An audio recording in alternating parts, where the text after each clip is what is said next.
विद्यार्थियों, ऑनलाइन कक्षा में आज बीए पाठ प्रथम के द्वितीय प्रश्न पत्र के अंतर्गत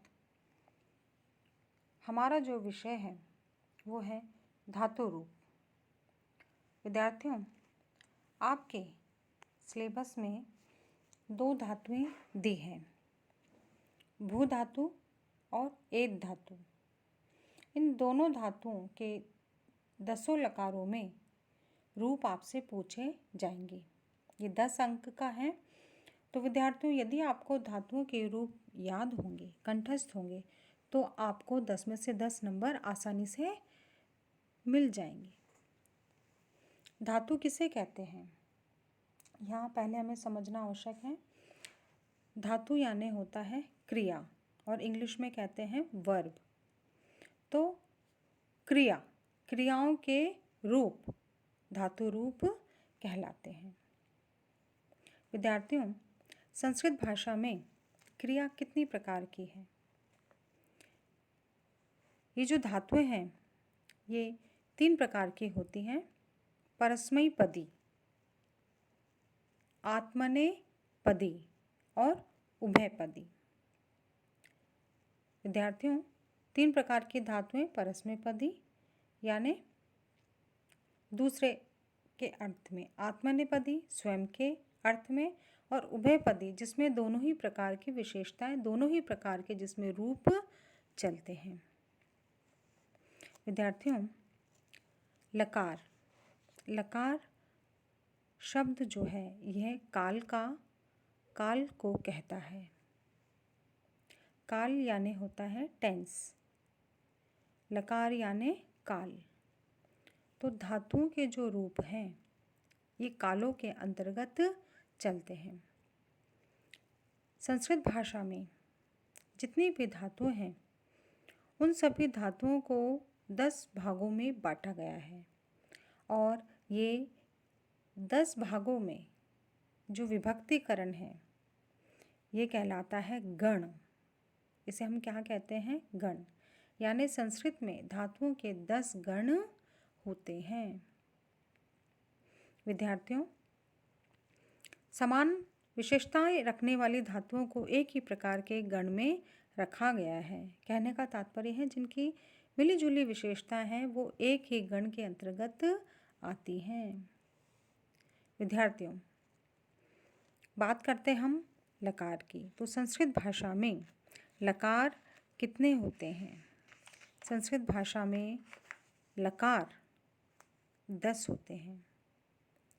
देखिए, लट लकार यानी वर्तमान काल,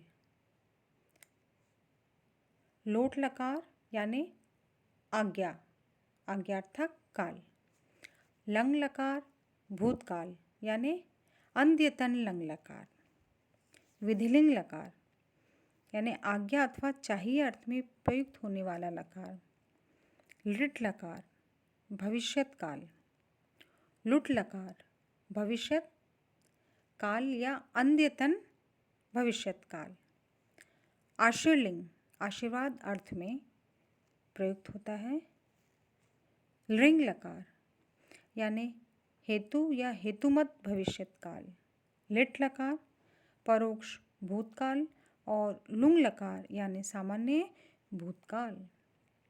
तो विद्यार्थियों, आपने देखा कि संस्कृत भाषा में 10 लकार होते हैं, 10 प्रकार के काल में धातुएं प्रयुक्त होती हैं। भू धातु है, भू धातु का गण है भवादिगण। भवादिगण यानी भू जिसके आदि में है, भू से जिस गण का प्रारंभ होता है वो भवादिगण कहलाता है।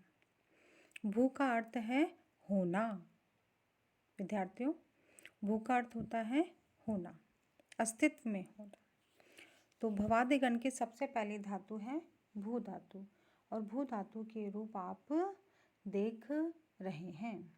विद्यार्थियों, हम चलते हैं भू धातु के पश्चात अगली धातु एद धातु। एद धातु भवादि गण की भू धातु जो है ये कैसी धातु है? परस्मैपदी धातु है, इसके रूप परस्मैपदी धातु के समान चलते हैं। विद्यार्थियों एक बात आपको और बता देती हूँ कि धातुओं के जो रूप हैं, जैसे हमने देखा लट लकार वर्तमान काल, ठीक है, तो वचन कितने हैं? 3 वचन हैं, एक वचन, द्विवचन और बहुवचन। और धातु रूप के अंतर्गत पुरुष आते हैं, प्रथम पुरुष, मध्यम पुरुष और उत्तम पुरुष।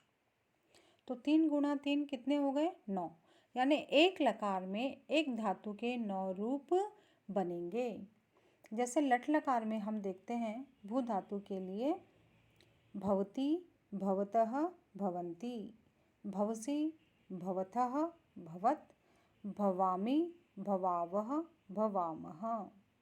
विद्यार्थियों इस प्रकार से आपको धातुओं के रूप याद करने हैं, कंठस्थ करने हैं, स्मरण करने हैं, क्योंकि धातुओं के रूप जब आपको याद होंगे तभी आप अनुवाद कर सकेंगे। और अनुवाद के पहले ये जो 10 नंबर है वो आप आसानी से ले सकेंगे।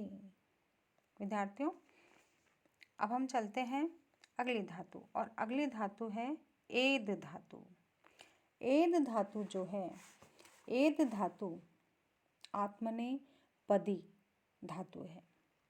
एद धातु कैसे है विद्यार्थियों? आत्मनेपदी। तो एद धातु के रूप अलग तरीके से चलेंगे। भू तो परस्मैपदी थी, लेकिन एद जो है वो आत्मनेपदी धातु है। तो प्रथम पुरुष में इसके रूप चलेंगे एधते, एधेते, एधन्ते।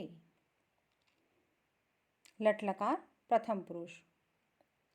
वर्तमान काल के अंतर्गत मध्यम पुरुष में एधसे, एधेथे, एधद्वे।